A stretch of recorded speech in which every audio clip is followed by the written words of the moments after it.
In the year of our Lord 1189, Richard of the Lionheart succeeded to the throne of King Henry II, whose paternal heart he had done so much to break. He had been, as we have seen, a rebel from his boyhood, but the moment he became a king against whom others might rebel, he found out that rebellion was a great wickedness. In the heat of this pious discovery, he punished all the leading people who had befriended him against his father. He could scarcely have done anything that would have been a better instance of his real nature, or a better warning to fawners and parasites not to trust in lion-hearted princes. He likewise put his late father's treasurer in chains, and locked him up in a dungeon from which he was not set free until he had relinquished not only all the crown treasure, but all his own money too. So Richard certainly got the lion's share of the wealth of this wretched treasurer, whether he had a lion's heart or not. He was crowned King of England with great pomp at Westminster, walking to the cathedral under a silken canopy stretched on the tops of 4 lances, each carried by a great lord. On the day of his coronation a dreadful murdering of the Jews took place, which seems to have given great delight to numbers of savage persons calling themselves Christians. The king had issued a proclamation forbidding the Jews, who were generally hated, though they were the most useful merchants in England, to appear at the ceremony, but as they had assembled in London from all parts, bringing presents to show their respect for their new sovereign, some of them ventured down to Westminster Hall with their gifts, which were very readily accepted. It is supposed now that some noisy fellow in the crowd, pretending to be a very delicate Christian, set up a howl at this, and struck a Jew who was trying to get in at the hall door with his present. A riot arose. The Jews who had got into the hall were driven forth, and some of the rabble cried out that the new king had commanded the unbelieving race to be put to death.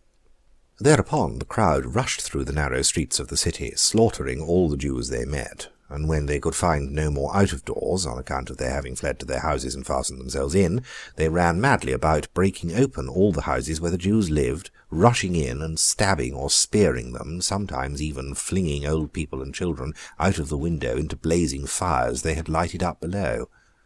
This great cruelty lasted 24 hours, and only 3 men were punished for it. Even they forfeited their lives, not for murdering and robbing the Jews, but for burning the houses of some Christians.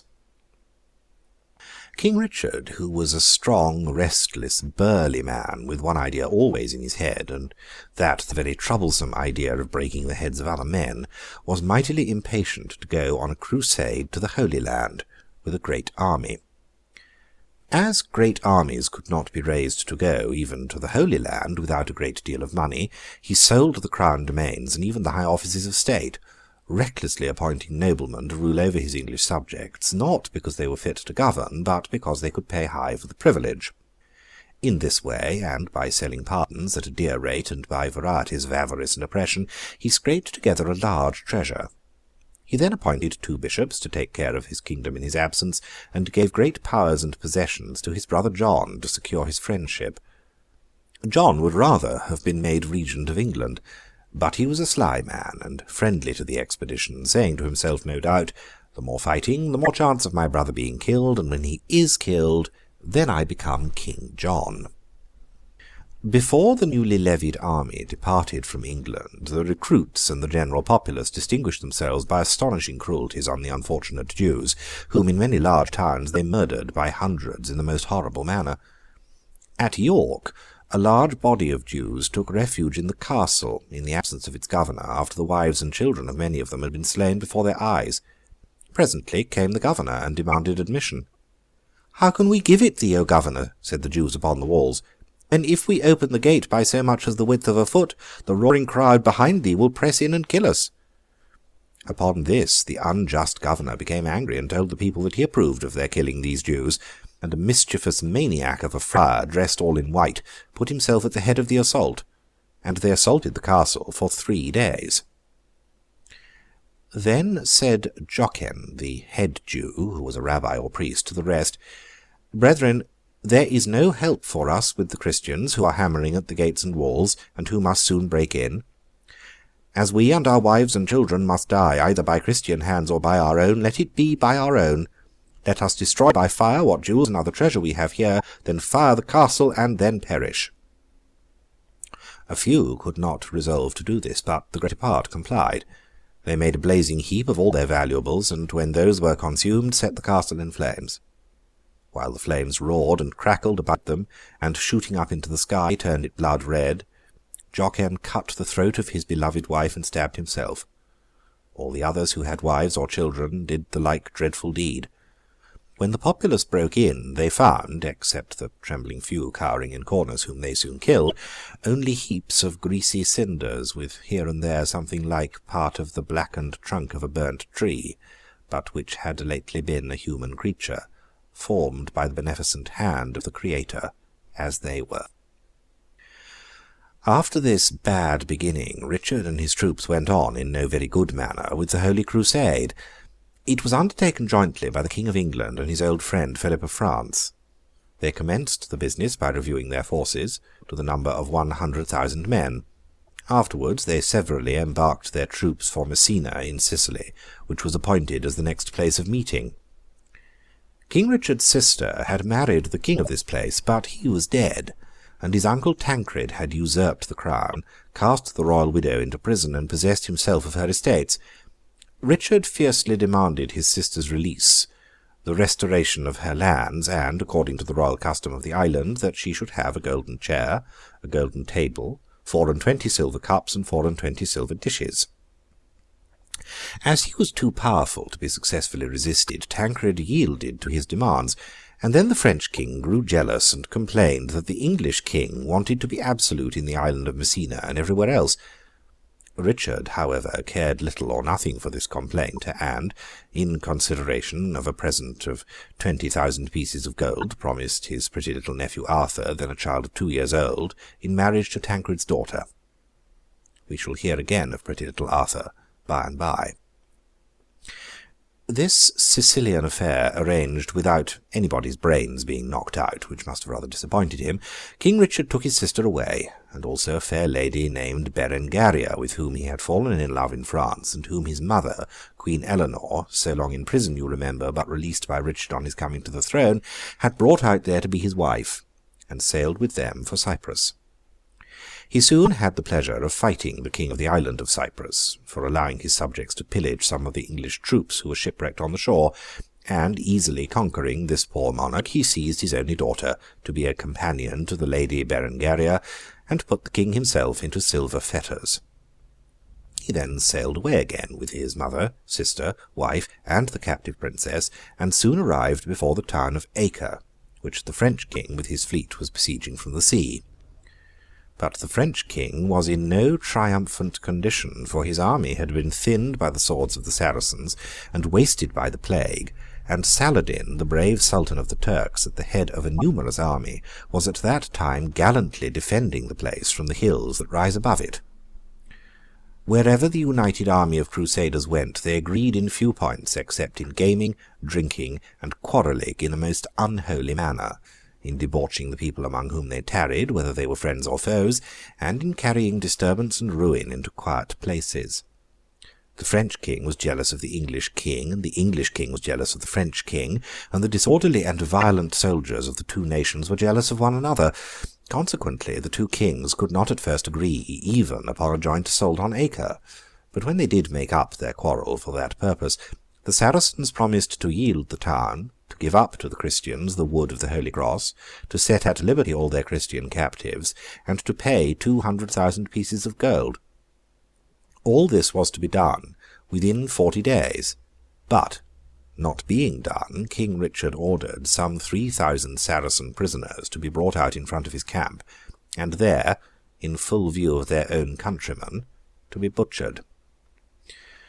The French king had no part in this crime, for he was by that time travelling homeward with the greater part of his men, being offended by the overbearing conduct of the English king, being anxious to look after his own dominions, and being ill, besides, from the unwholesome air of that hot and sandy country.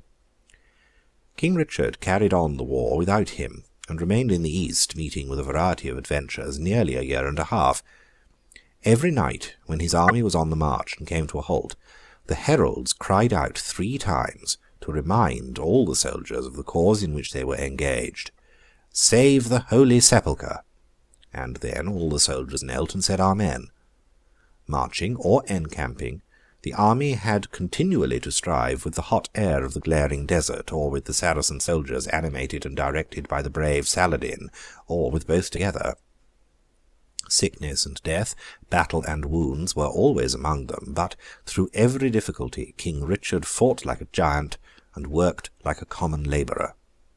Long and long after he was quiet in his grave, his terrible battle-axe, with 20 English pounds of English steel in its mighty head, was a legend among the Saracens, and when all the Saracen and Christian hosts had been dust for many a year, if a Saracen horse started at any object by the wayside, his rider would exclaim, "What dost thou fear, fool? Dost thou think King Richard is behind it?"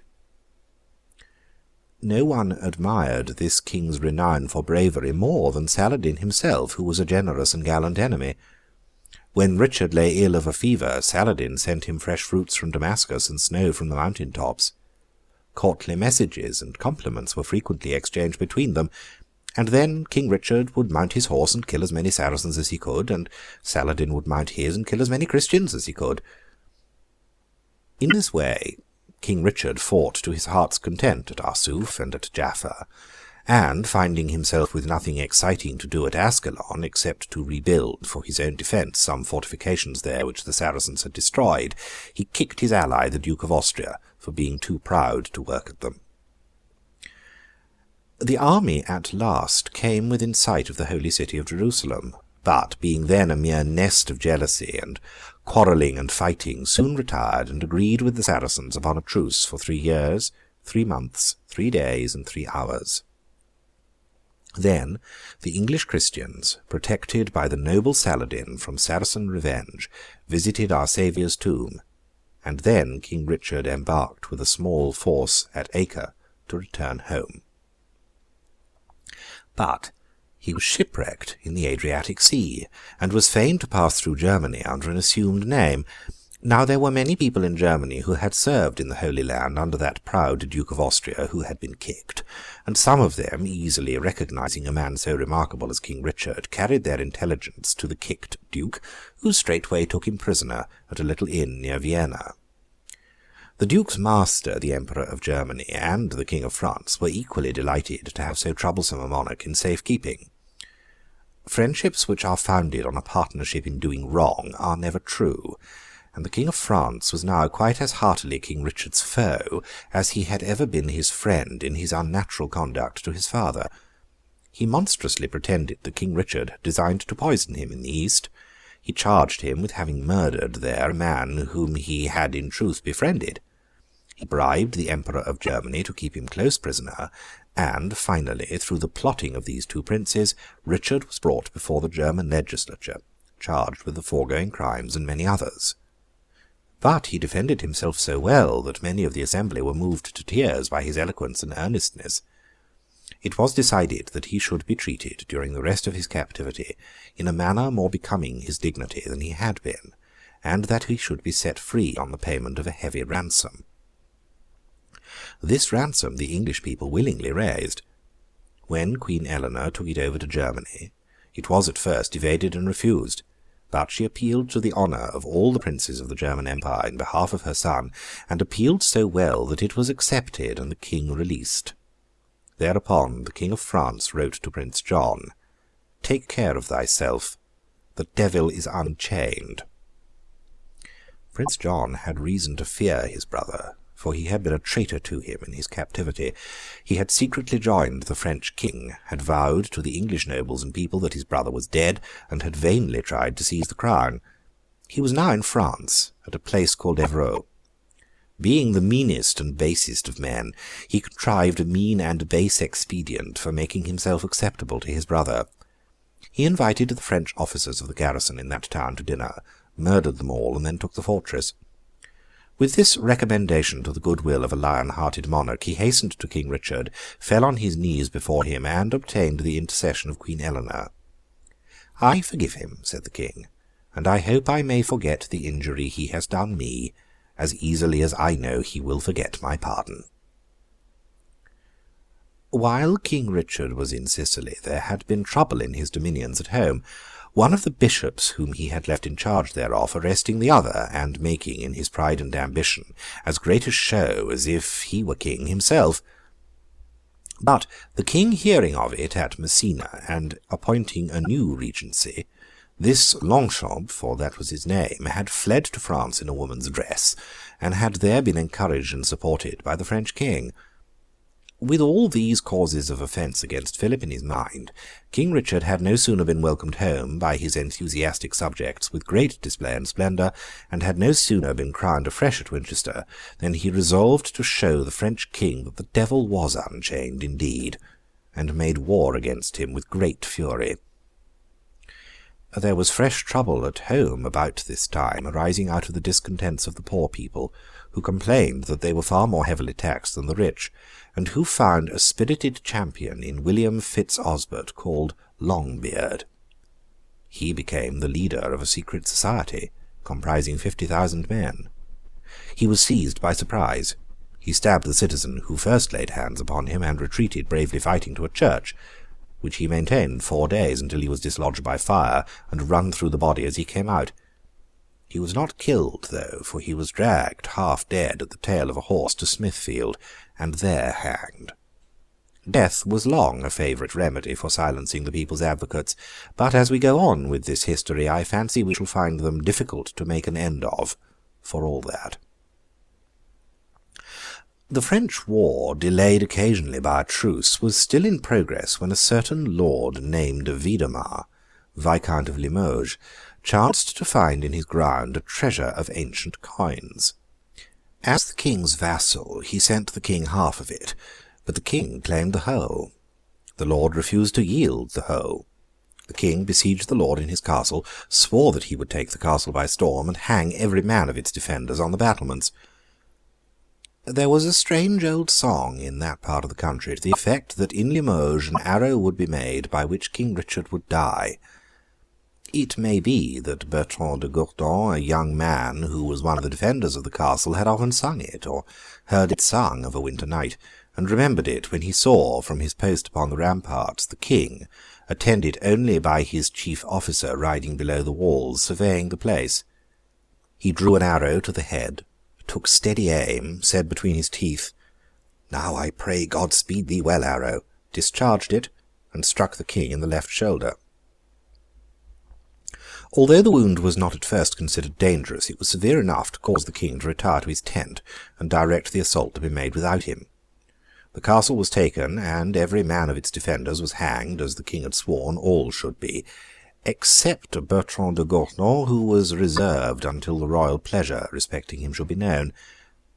By that time unskilful treatment had made the wound mortal, and the king knew that he was dying.